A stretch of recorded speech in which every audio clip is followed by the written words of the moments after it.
축구야TV입니다. 오늘은 법무법인 율지 파트너 변호사인 양태광 변호사님을 모시고 NPL, 특수물건 등 부동산 얘기를 해보겠습니다. 양 변호사님 안녕하세요. 네. 네. 안녕하십니까. 네. 저는 법무법인 율지의 양태광 변호사라고 합니다. 주로 하는 일은 부동산 개발, 금융, 그리고 NPL 자문, 경매 자문 이렇게 하고 있습니다. 네. 특수물건도 이렇게 좀 하신다고 들었는데, 예. 근데 제가 알기로는 NPL 쪽에 변호사님은 다 소송만 하시는 거 아닌가요? 구체적으로 좀 얘기해 주세요. 예. 알겠습니다. 일단은 NPL이 생겨나는 그 배경에서부터 사실은 소송보다는 그 자문의 영역이 훨씬 많습니다. 은행에서 이제 부실 채권이 발생을 하면 그 부실 채권을 소위 말하는 AMC라고 표현을 하겠죠. 자산관리회사나 기타 그런 다른 금융권에 이제 매각을 하게 되는 시점이 발생을 합니다. 이게 NPL의 가장 첫 번째 단계고요.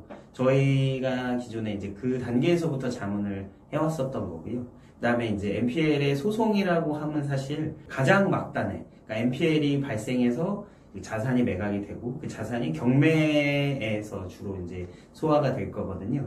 그 경매에서 소화되는 과정에서 발생하는 소송들이 이제 NPL과 관련된 소송이다 이렇게 생각해 주시면 될 것 같아요. 특수물건 같은 경우는 또 일반인들이 접근하기에는 아무래도 물론 NPL은 대구 법인 만들어서 해야 되고 또 뭐 까다로운 부분도 있고 그렇지만은 나중에 그 회사하는데 이렇게 소송건이 걸리고 해서 그것 때문에 많이 길어지면 투자라든가 이런 부분에 좀 취사하기 힘들어서 많이 곤란을 겪는 것 같은데요. 일단은 특수물건이라는 것 자체에 대한 이해가 어느 정도 선행이 되시면은 투자를 하시는데 좀 더 편하실 것 같아요. 무조건 특수물건은 소위 말하는 에코티라고 제가 표현을 하면 오래 묶인다라고 생각을 하시는 분들이 계신데 그거에 대한 답은 반은 맞고 반은 틀리다라고 들을 수 있을 것 같아요. 왜 그러냐면 NPL이라는 특성상 그 부실화된 채권이 경매에서 소화가 되는 것들이 대부분이지만 그 경매에서 소화가 되는 속도가 저마다 다 다르거든요.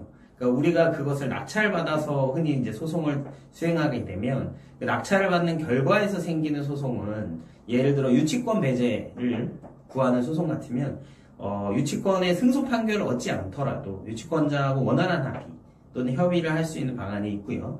두 번째로는 유치권 소송이 가기 전에도 이 유치권이 성립하지 못함으로 인해 인도명령을 청구할 수가 있습니다. 법원에. 그렇게 해서 해결이 되는 경우도 있고요. 그렇게 본다고 하면 사실은 어떤 물건보다 빨리 회수가 될 수 있는 경우일 수도 있죠.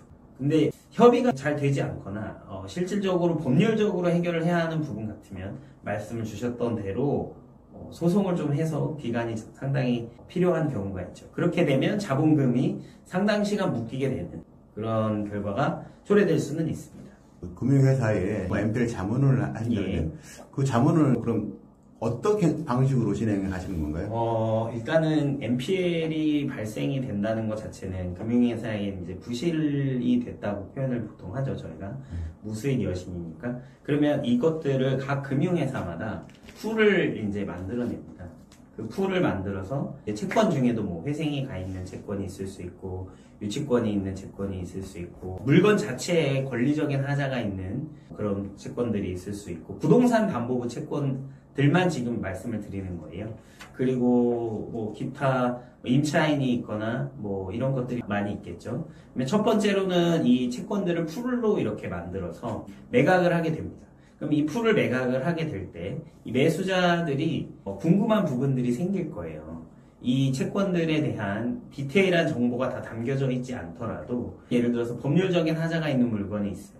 이미 경매에 넘어오기 전부터 부실화된 공사 현장이라고 예를 들어볼게요. 그러면 그 공사 현장에 이미 유치권이 걸려 있다고 생각을 해보면 될 것 같아요. 건축업자가 유치권을 행사하고 있었습니다. 근데 이 채권 자체가 이미 이제 부실화가 되면서 넘어오는 과정이 되면 이 채권을 매수하는 자산관리회사들 쪽에서 질의가 들어오겠죠. 이 채권은 왜 부실화가 된 거고 유치권이 실제 존재하지 않을까, 존재할까에 대한 뭐 질의도 있을 수 있고요. 그런 다양한 질의들이 첫 번째로 이제 검토가 되는 게 유동화, 자산을 매각하는 시점에 생기는 자문이고요. 두 번째로 이제 아까 말씀드린 건 이미 자산이 은행에서부터 한번 매각이 되면 그 다음에 실제 물건을 이제 투자할 사람들, 예를 들면 경매 절차에서 낙찰을 받아야 되는 그런 사람들이 생기겠죠. 거기서 생기는 이제 자문이 두 번째 영역입니다. 그래서 저희가 제일 처음에 만나는 NPL의 자문은 실은 금융회사들 쪽에서 오는 자문이 가장 많은 거예요. 그래서 저희는 이제 애초에 금융회사들 쪽에서 자문을 먼저 많이 했었고, 지금은 이제 영역을 넓혀서 개인 투자자들이나 법인 투자자들, 뭐 대부업체들 이런 곳에서 이제 자문을 받고 또 같이 일을 하고 있습니다. 그러면 제가 알기로는 우리가 통상 얘기하는 특수물건이라면 예. 지분이라든가 예. 유치권이라든가 예. 법정지상권 이런 네, 부분을 얘기하는데 네. 우리 변호사님은 더 세밀하고 더 디테일한 부분이 또 있다는 말씀을 했다는 것 같은데 어떤 사례가 있을까요?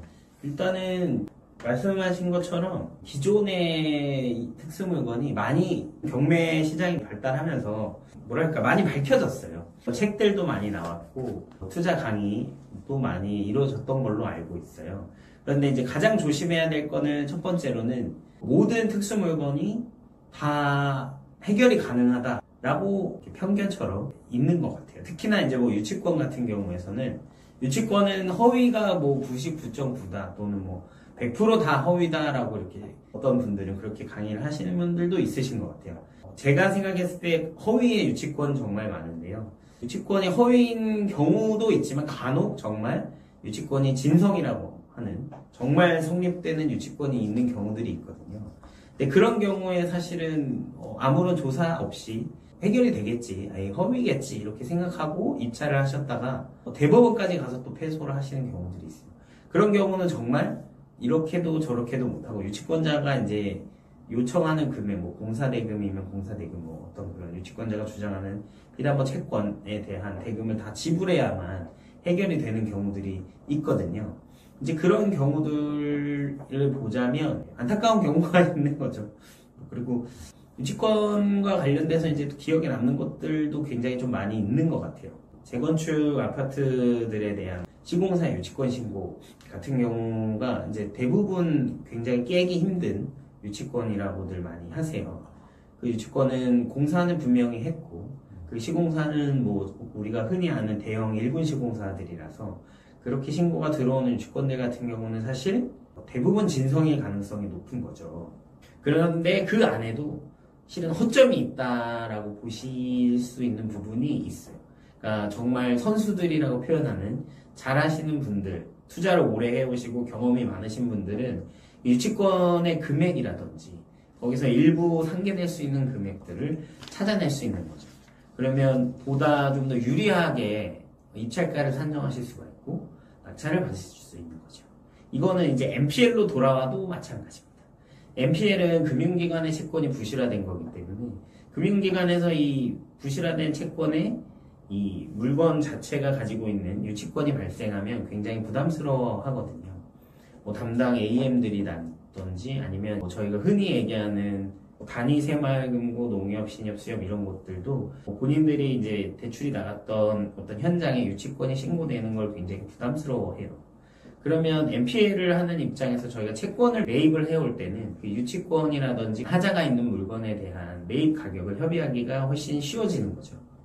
그래서 그 부분만큼 협의를 해서 저희는 좀 더 좋은 가격에 매입을 하고 그 부동산을 유입을 하던 아니면 그 부분을 치유해서 경매든 공매에 내보낼 수 있다고 하면 수익은 더 커질 수 있는 거죠.